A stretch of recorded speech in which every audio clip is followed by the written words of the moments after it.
嗨，各位好，这里是伴你入睡，我是艾米，每晚在这里如约守候，只为跟您道一声晚安。这两天在网上刷到一张对话的截图，女孩说，记得不要出门，出门的话一定要戴上口罩。你告诉你爸爸妈妈也不要出门了，出门的话一定要戴口罩。男孩说，他们不听我的，太难了。女孩说，那我们分手吧。我妈妈说了，这个时候还不戴口罩的父母肯定是不讲理的，不能嫁。一对情侣聊天本是互相惦记嘱咐，但是最后却被女方拉黑了。记得和群里的女友们笑过之后，竟然生出了百感交集的情绪。这些不懂事的父母啊，把儿女的婚事都给耽误了。假期里我收到好几个读者的私信，读者 A 说，坐标山东西部某村，除夕夜前2天，父母还在忙里忙外的送节，与七大姑八大姨烟酒糖茶迎来送往。 A 嘱咐无数次，专家都建议了，网上也发了，就老实待在家里别出门了，谁家也不缺你们那点东西。父母理直气壮地说，多少年的礼数了，哪能没有？你以为谁都像你啊？这么大的人了还不知道办点人事儿。坐标 B， 坐标北京。年前疫情尚未爆发的时候，婆婆说湖南老家有事儿，叫他们回去过年。她考虑孩子小，婆家没暖气太冷，于是让老公一人就回去了。没想到紧接着疫情蔓延，而婆婆所谓说的有事儿，是指接待一大家湖北的亲戚。她老公要日夜相陪，同吃同住了10几天，她在帝都急得都跳脚啊，一个劲儿的让老公想办法说服公婆别让亲戚住家里，该隔离就隔离。老公却露出了妈宝本色，我妈就那样，我也没办法。万般无奈之下，她只得撂下一句话，那你就暂时别回来了。读者 C， 坐标河南某镇。父母无论如何也不听规劝，出门愣是不戴口罩，不做防护。他好话说尽，威逼利诱，非得要气炸了。奈何爹娘倔强如牛，最后他忍无可忍，揭竿而起，给父母下了最后的通牒：若再不听，断绝关系，以后别指望我再回家过年了。父母这才稍稍服软，总算在大年初一出门前戴上了口罩。事儿后呢，C有点自责。他说，觉得自己对着没有什么见识，在农村窝了一辈子的父母大吼大叫，最终以断交相威胁，可能也伤了他们的心呢。但的确是无可奈何啊。我懂，但我还是支持他的做法。不然呢？由着他们任性吗？纵容他们添乱吗？对于那些意识不到轻重利害，又固执又倔强，坚持己见的父母，我真的只有一个观点，那就是感情上体恤，行动上强制。年前那几天，朋友给我看了一篇文章，据说是一位网友为了说服爹妈戴口罩写了一篇公众号，果然在短短几个小时之内转发量惊人呢。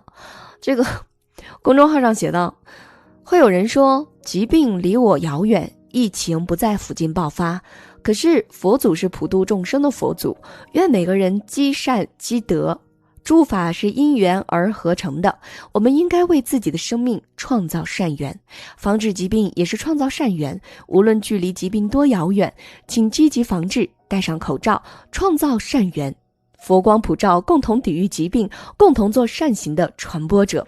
勤洗手，戴口罩，为自己和家人积德积善，保佑平平安安，阅读量10万加。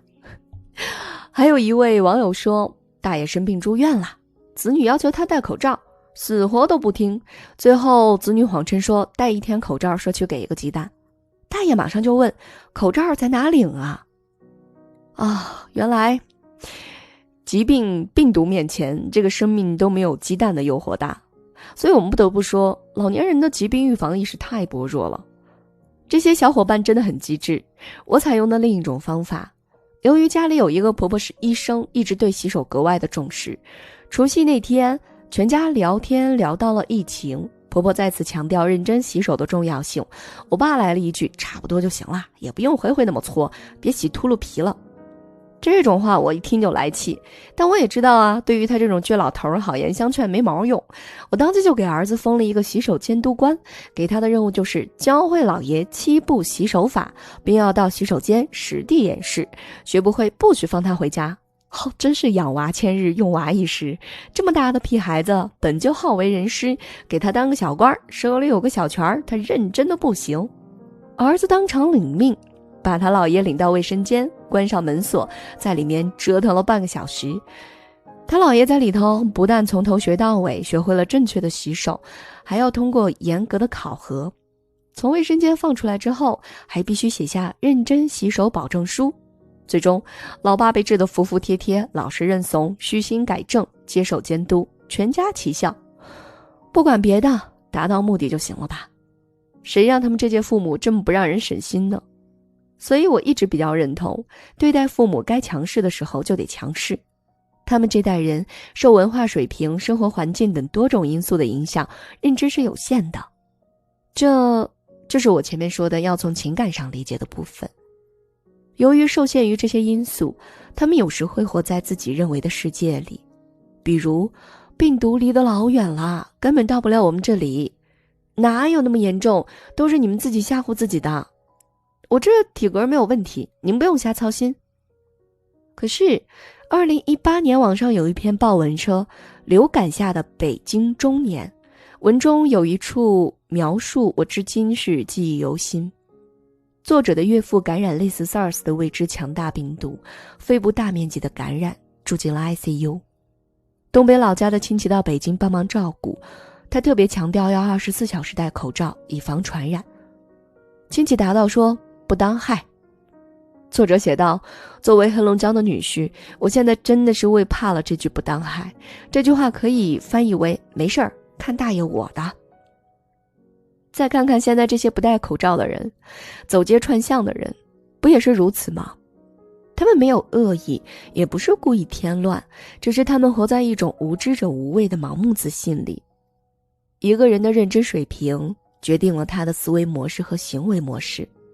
你要给他讲道理没有用的，你想给他提高认知来不及的，那怎么办？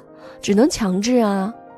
所以我支持那些网友贡献的各种方法，哪怕是心机的、胡编的、哄骗的、威胁的、强迫的。其实在这类问题上，我很早就尝过了无奈无望的滋味。我妈在世的时候是个出了名的葛朗台，也是以前的穷日子过多了，养成了诸多的陋习。比如专吃剩菜，杜绝享受，但凡是花钱的事儿，通通都本能的否决。我用尽了各种办法，给他看科普文，让他了解剩菜剩饭当中的致癌物，磨破嘴皮讲道理，让他明白人生苦短，及时行乐。如实告诉我的收入，并主动给钱，请他相信这辈子苦尽甘来，可他就是不为所动。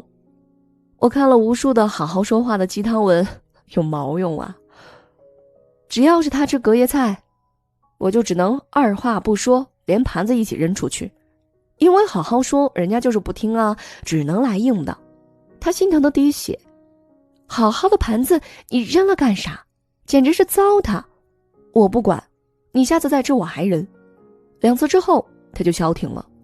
虽然他还是会趁我在外面应酬不回家的时候偷吃剩菜，但最起码几率大大减少了。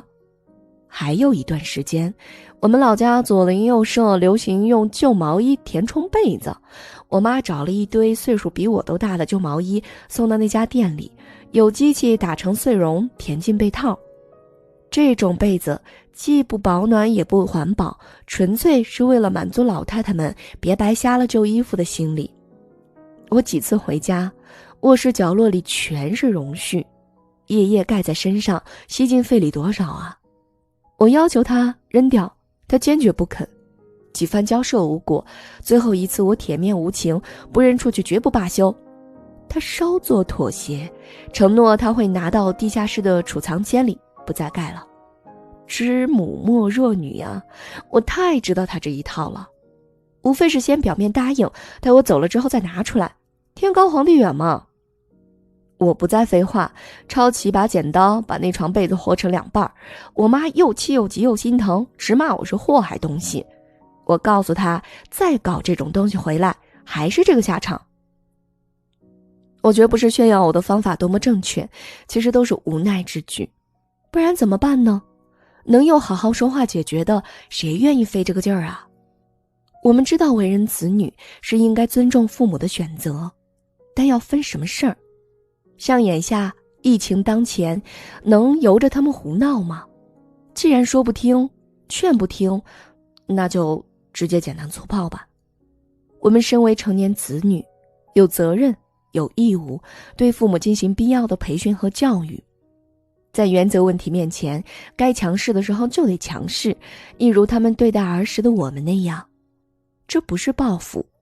曾经我们年幼无知，他们教育我们成人，让我们构建正确的三观，夯实人格的基础品格。这其中又何尝没有强制要求呢？也许不那么科学，不那么完美，但起码这让我们成为了三观端正、善良正直的人。而现在我们也应该责无旁贷，想方设法让他们学会与时俱进，让他们以更文明、更体面的做法融入这个时代，对自己负得起责任。所以强势有什么不对呢？粗暴有什么不好呢？先解决眼下问题最重要啊。至于其他的，以后再多多科普，循循善诱，动之以情，晓之以理吧。那是个长期的工程，需要我们付出更多的精力、时间、沟通、交流、耐心、陪伴。有时候想想，为什么人到中年最难啊？因为角色最多，任务最重啊。因为上有难管的老，下有难教的小。我们也要对自己多接纳一点，管他黑猫白猫，能扶老携幼，带着他们向前走，帮助他们变得更加有公德心，更有责任感，更与时代相融，这样的你就是好猫啊。这里是伴你入睡，我是艾米，每晚在这里如约与您守候，只为给您道一声晚安。